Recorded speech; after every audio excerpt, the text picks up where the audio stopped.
राष्ट्रपति श्री के आर नारायण ने सामाजिक और राजनीतिक मूल्यों में आ रही गिरावट पर गहरी चिंता व्यक्त करते हुए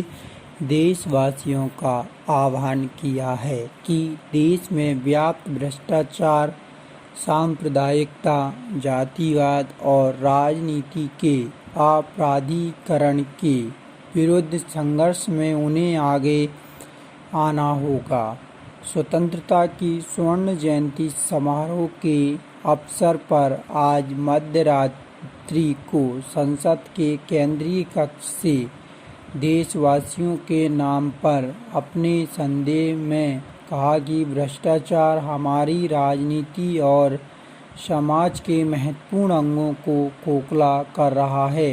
कोरो अवसरवाद और मूलहीन सत्ता की राजनीति उन सिद्धांतों और आदर्शों का स्थान ले चुकी है जो कि हमारे सामाजिक और राजनीतिक जीवन की पहचान थे। राष्ट्र को इन सभी बुराइयों से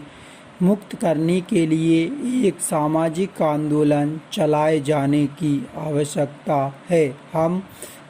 हर तरह से अपने लोकतंत्र पर गर्व कर सकते हैं, लेकिन हमें अपनी राजनीतिक, प्रशासनिक और निर्वाचन प्रक्रियाओं को स्वच्छ बनाने की दिशा में हर संभव प्रयास करने होंगे। हमारे लोकतंत्र के कार्यकारण में जो विकृतियां पैदा हो गई हैं, उन्हें दूर करने के लिए हर संभव प्रयास करने होंगे। इन बुराइयों के खिलाफ संघर्ष में नागरिकों को आगे आने का आह्वान करते हुए राष्ट्रपति जी ने राष्ट्रपिता महात्मा गांधी की एक टिप्पणी उद्धृत कर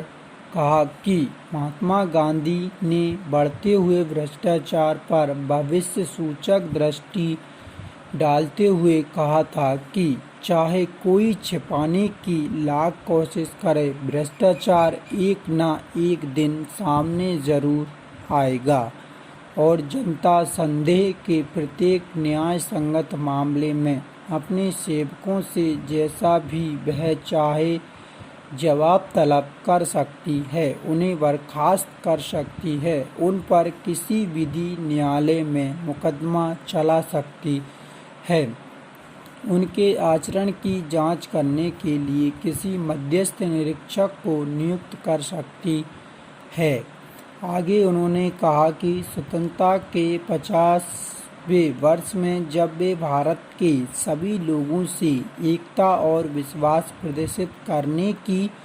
अपील कर रहे हैं, तो दूसरी ओर समाज में आई गिरावट पर उन्होंने दुख व्यक्त किया।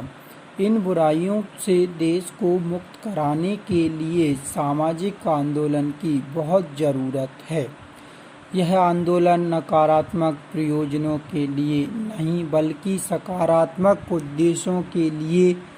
किए जाने की आज ज़रूरत है। देशवासियों को हार्दिक बधाई देते हुए कहा कि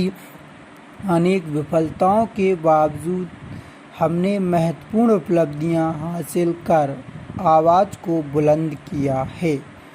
हमारी सबसे पहली और महत्वपूर्ण उपलब्धि यह है कि हम राष्ट्र की एकता को बनाए रखने और